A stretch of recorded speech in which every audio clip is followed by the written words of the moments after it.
I had some models come into my studio a couple of weeks ago to do some photo shoots for SnapChick.com. I normally do the modeling myself, and I usually run back and forth between the camera using the interval timer, but I have been itching to get a little more creative and to just not have to worry about, running back and forth to the camera. And I kind of figured that you guys would like to see some new faces as well. So that's what prompted me to get the models into the studio. It turned out to be so much fun that I think I'm probably going to have some more models come in the next couple of weeks here to do a similar shoot. I wanted to tell you guys how it all went down, how I set up the shoot and how I ran the shoot, or the shoots rather, so that if any of you are just starting out, or you haven't set up a model shoot before, here's how you can do it so that you can get experience, and also so that the models can build their portfolios. It really turns out to be a win-win situation for everybody. So my first step was to post an ad on Craigslist looking for models to come into my studio for a photo shoot. I kept my ad pretty, short and to the point. I was at least specific about what I wanted, so I didn't get too many people that, were not at all interested responding to the ad. And when I did get responses, I emailed back and got everybody's phone number, so I could call and actually talk to them about what we wanted to do.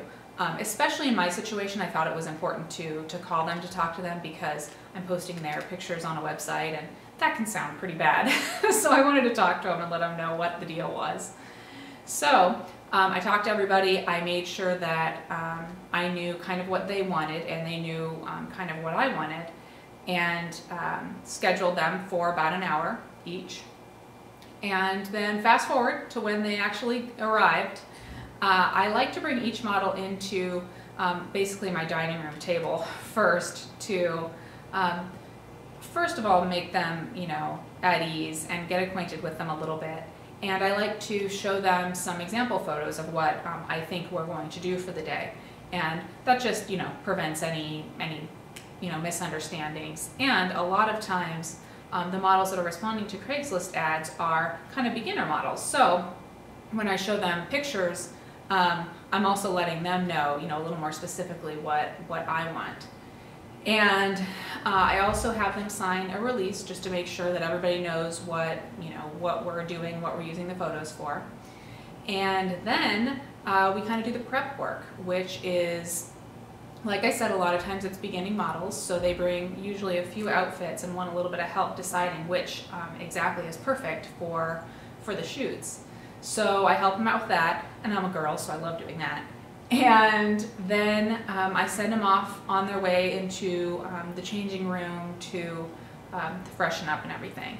And that's when I come into my studio and turn on my strobes and make sure that everything is, good to go, which I'm totally type A, so everything's always good to go. But once they come out, we do a few test shots, of course, just to make sure that, all the lighting is right. And then I really like to get things moving.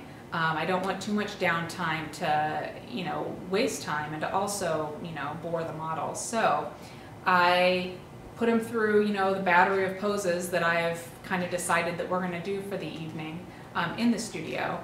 And then in this situation, in both situations, a couple weeks ago, we were also doing some boudoir shots. So I took them into my bedroom, which is kind of the best place because I have a big, huge bed.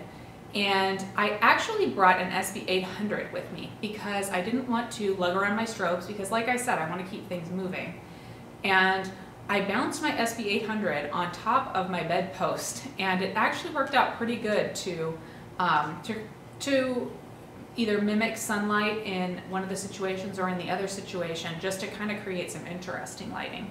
Because these were evening shoots, because these girls, worked during the day, and so we didn't have any natural sunlight to come in for the boudoir look. So when we were all done, I made sure to set expectations on when they would receive their CD of images, and I gave them my business card and shook their hand, and off they went. So I had a lot of fun doing these shoots, as you can probably tell from the interview videos on YouTube. The girls were great, and I'm hoping to get a few more great girls in the next few weeks, so stay tuned for that. In the meantime, if you have any questions, as always, please let me know.